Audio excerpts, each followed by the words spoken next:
keep him on there. I hope it doesn't do something.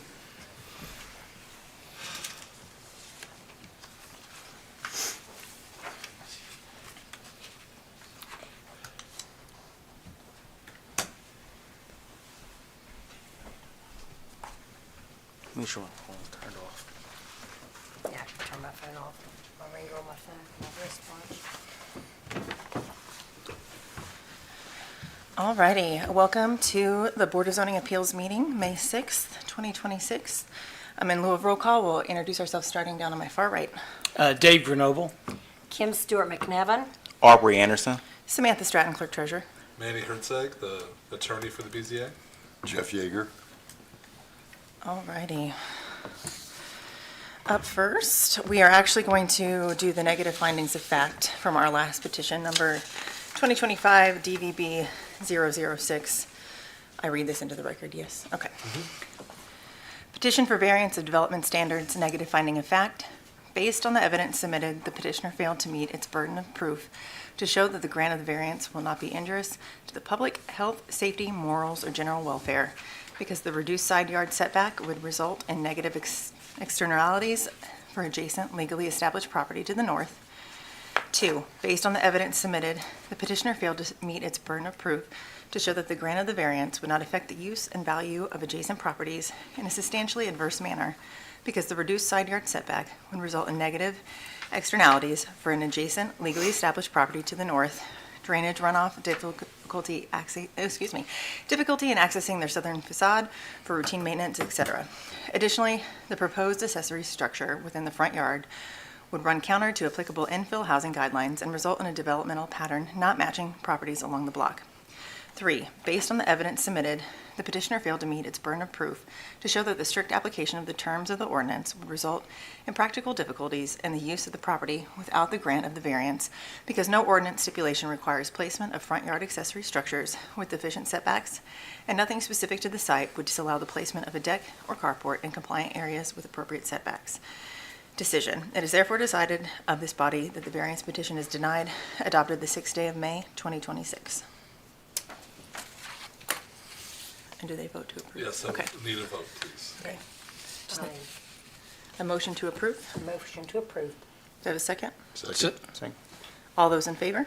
Aye. All those opposed? All right. I'll pass this down if you guys can just sign it before you leave. Thank you. Alrighty, at this time, we will be doing the rules of procedure, and then we'll go from there, okay? Sorry, Madam Clerk, I just Yeah. have more clarification. Michael, will you be sending a letter of negative findings to the petitioner? How's that usually? Okay, perfect. Terrific, thank you. Perfect, okay. Alrighty. The proceedings of this hearing are governed by the board's rules of procedures. Petitioners and persons appearing in support of the case being heard shall have a maximum of 15 minutes for the presentation of evidence, statements, and arguments in support of the petition. Any person that desires to speak and provide testimony during today's hearing must first complete the sign-in slip located on the table in the back of the room. The slip must be presented to the board before you provide your testimony. Remonstrators and persons appearing in opposition to the petition shall have a maximum of 15 minutes for the presentation of evidence, statements, and arguments in opposition to the petition. Staff will then present the administrator's comments regarding the petition. The petitioner will then be allowed 5 minutes for rebuttal and a summation of the case. Rebuttal must be limited to the subject matter of the initial presentations. Remonstrators will be allowed 5 minutes for rebuttal for the petitioner's rebuttal of evidence and a brief closing statement. No further evidence, statements, or arguments will be heard unless it is at the discretion of the board. Please limit your testimony and evidence to the matters covered in the statutory requirements which must be met for the board to grant a variance. If the petitioner has failed to comply with all notice requirements as stipulated by the board's rules of procedures, including posting of the notice placard on the subject property at least 23 days prior to the hearing, the board may continue the petition.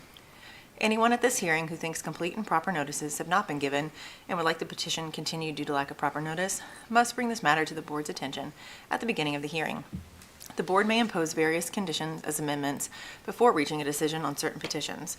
The installation of landscaping and screenings, the paving of parked areas, and the dedication of right-of-way are examples of such conditions. These conditions are an integral part of the board's decision and must be met for a granted variance to be valid. Every decision of the Beech Grove Board of Zoning Appeals shall be subject to judicial review. Such petition for judicial review shall be presented to the court within 30 days after the decision of this board. Please be courteous and orderly at all times, and please be sure all cell phone ringers are turned off. Is there anyone in the audience who has any questions about our procedures? All right, if you plan to speak today, can you stand and raise your right hand? Do you swear to tell the truth, the whole truth, and nothing but the truth, so help you God? I do. All right, thank you. And at this time, we will call the petitioner up. You have 15 minutes, and just when you reach the podium, just state your name, please.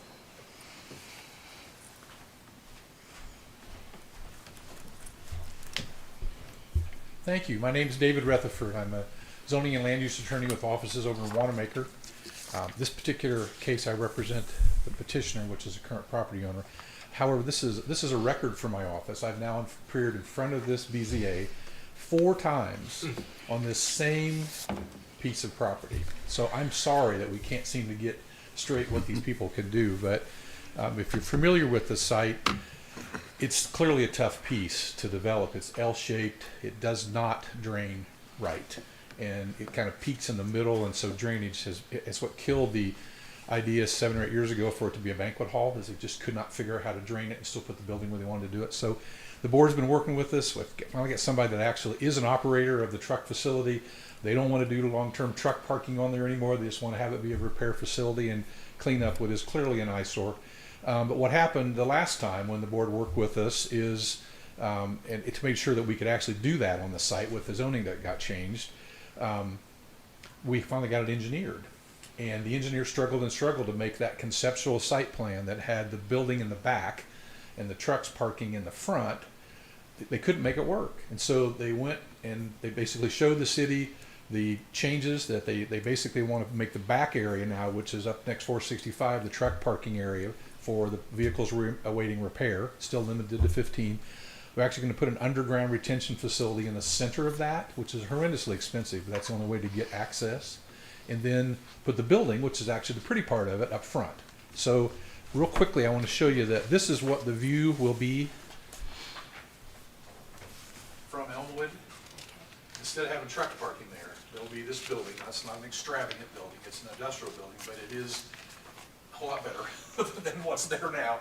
And the trucks themselves will be parked in the area that is actually behind the property that's to the next to us. There's a big building there. So between this building and that building, all that truck parking area and the activity associated with that, which is basically just the tow trucks dropping them off and unhooking them and bringing the tractor into the building and back, all that stuff's going to happen in the back, which in the end I think is actually a much better plan.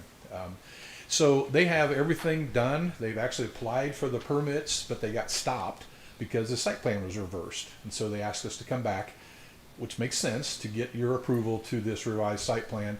And as a part of that, we just kind of cleaned up some of the commitments. We don't need 2 phases anymore. It's all going to happen at the same time. So we work with staff to sort of clean that stuff up and make sure that the plan now says what is really we intend to do with it. And as soon as it's done, they're prepared to proceed. They've already got contractors and stuff to do with it. So that's what we're here for, basically just asking for your permission to approve a new site plan that flips the building to the front and the semi-staging area in the back. Now, there's a long road. I'm happy to flesh that road out if you want it, but I decided to save you the pain of that. You probably remember most of it. So if you have questions, I'm happy to help you bring you up to speed of how we got here if you have questions or any details. Otherwise, I would just ask you to approve the case, adopt the findings of fact of record, and we'd like to get started on this. Any questions? Yeah, does the board have any questions? I do. I just go, why would moving the building change a variance from the BZA? Because it's still same. We're not changing the zoning, right? You're not, and you're not changing the use. The use is still the same. The issue is that when you do a variance of use, which is what this ended up being, we had a plan of operation that referenced a site plan. Okay. And so the site plan we submitted was actually the one that was submitted 10 years ago that showed the building in the back and the truck parking in the front. When we went to pull permits, we really did. It switched. We couldn't make it work with the trucks in the front and the building in the back. We couldn't get access. So we switched it, applied for permits, and the city permits department said, no, this is considered a significant enough change in the site plan that we need you to go back to the BZA and ask them to approve this reversed site plan. So that's what we're doing. And that's the only thing that's holding you up on That's your it. plans? We've been there for 90 days, yes. Okay. Yes. All right, any other questions? All right, thank you. This time, we'll Thank call you. up staff, please.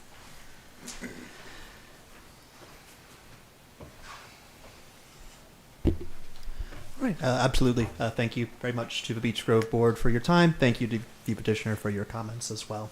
Our staff is recommending approval, and we're unaware of any opposition, so I'll keep this presentation relatively short.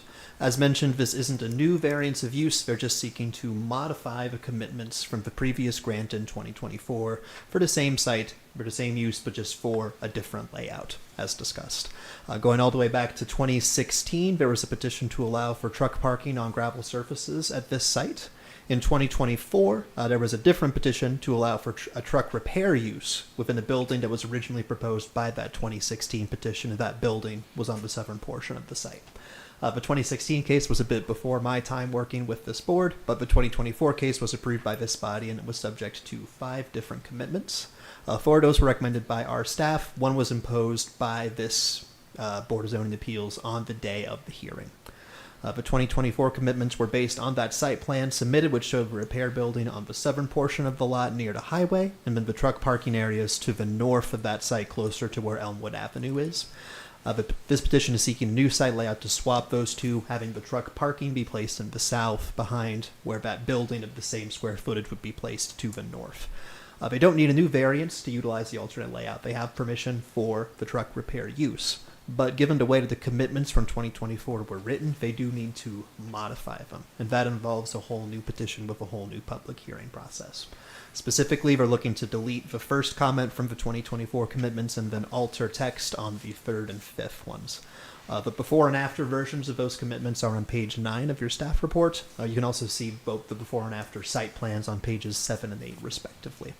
The first 4 commitments from 2024 ones that we had negotiated with the petitioner as part of our staff review. The 5th one related to the time frame for permit applications was one requested by Beech Grove. This property is zoned C4. That's in areas near an industrial reserve overlay per the Marion County Comprehensive Plan. It's also adjacent to a highway, and the property was formerly zoned C6 before it was reclassified in 2016. The C6 district no longer exists, but it was intended for service uses near freeways, which often incorporate trucks, similar to the use previously granted approval here. The petitioners indicated they're seeking this change to allow for superior drainage and site maneuvering. Staff feels that this would be a relatively minor change to the commitments and wouldn't constitute a substantial deviation from what this board approved in 2024. If anything, this change is a minor aesthetic improvement in that the truck traffic would be screened from view behind the building between Elmwood and where the trucks would be. We weren't able to identify substantial negative externalities that would result from this change. We did have concerns at the time of the 2024 variance, which were addressed by other commitments and other language within their plan of operation, and those aren't being modified. So there were requirements about buffering the site to the west where that hotel is. There were some requirements about having truck parking be on paved areas. There were requirements from 2024 about the overall number of trucks at the site as well as the size of the building. All of that is staying intact and not changing as a part of this approval. Page 11 of that staff report has the full operation plan if you're curious or want to review those details. This body last time had asked for permits to be obtained or to be applied for prior to July of 2025. The new updated language reflects within 60 days of this petition approval that they would have those permit applications made or in hand. That was something requested by Beech Grove, so the petitioner might have additional information. It sounds like it was largely related to engineering delays as they were drafting plans related to drainage. Overall, we recommend approval of the request, though. I'm happy to answer any questions that you might have. Any questions? All So right. we don't have to address 5? Number 5 was the timing Yeah. by the July 1st, permits. 2025. Right. So since they had, so I guess potentially Mr. Rutherford could answer if they had filed prior to July 1st, 2025. They did not because of a drainage issue. Right. So the amendment to the commitments in the modified version indicates that the permits filed for the construction of the building improvements would be updated within 60 days of the approval of this petition.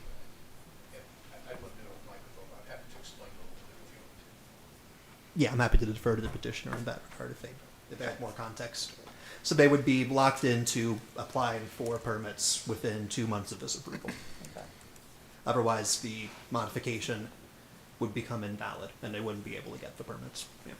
All right, thanks, Michael. Thank you. Anything else? Or? Nope, thank you.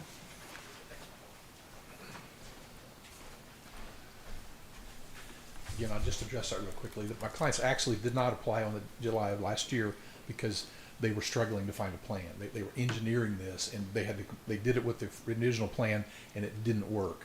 And so then they tried to price what this underground retention facility was going to cost and various ways of doing that. It took the engineer several months to actually work that out. They did apply for the permits. The permits have actually been applied for.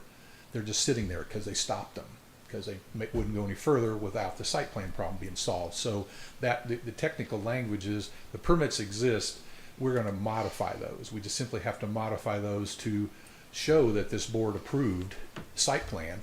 The filing's already done. We just got to throw that in there, and then they should let it go, because they've addressed all the engineering issues or anything else. In fact, Beech Grove has actually issued permits for it, but the city of Indianapolis has the ultimate permitting stuff, and they've said no until we get this done.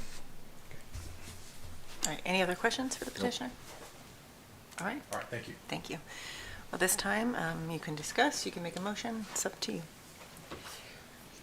Manny, do we need to add any of these stipulations back in, or are they all covered in the new proposal? Yeah, it's up to you to review them. I think the only one that's not covered that I see from the prior commitments is the phasing. And since Mr. Rutherford said that there's no phasing, that there's only one phase of this, Right. I don't think it needs to be addressed, but that's the only one that I saw that's not really in there. If Mr. Rutherford, you want to address it? If it would help. Yeah. What we did is we filed an updated plan of operation that addresses the new 60-day Right. stuff and took out that phasing language, because we're not doing it in two phases anymore. We don't need that. It's just going to be, the whole thing's going to be paved and all done at once. So And that's all we the changed. fencing is. All that's still in there. That's all within there, yep. 15 trucks. We didn't take that out of the new plan of operation at all. We just modified that plan of operation to reflect the stuff we just talked about.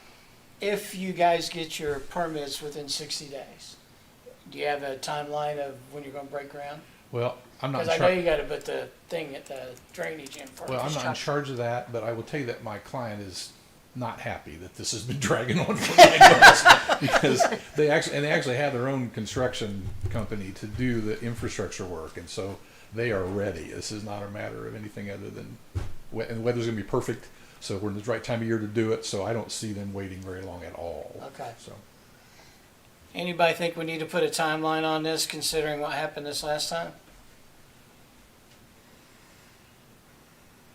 Okay.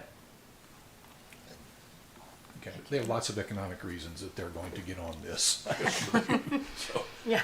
I know what they paid for the property, and it's been sitting there for a year and a half with nothing. So they have to do something. So. It's called ball strip. I'm going to move that we approve this. I'll second. All right, all those in favor? Aye. Those opposed? None seen? All right, variance is approved. Thank you very much. Have a great day. Hey, good luck. Thank you. Yes, good luck with everything. Thank you. It was a great show for a bunch of 75-year-old guys. All those old rock shows are all our era. It's scary. I know, right? Yeah. All right, everyone, the only thing left on the agenda is approving both January and February's minutes. We did not approve the January minutes in February due to only one person on the board having attended the January meeting. So hopefully you've had a chance to watch that meeting online.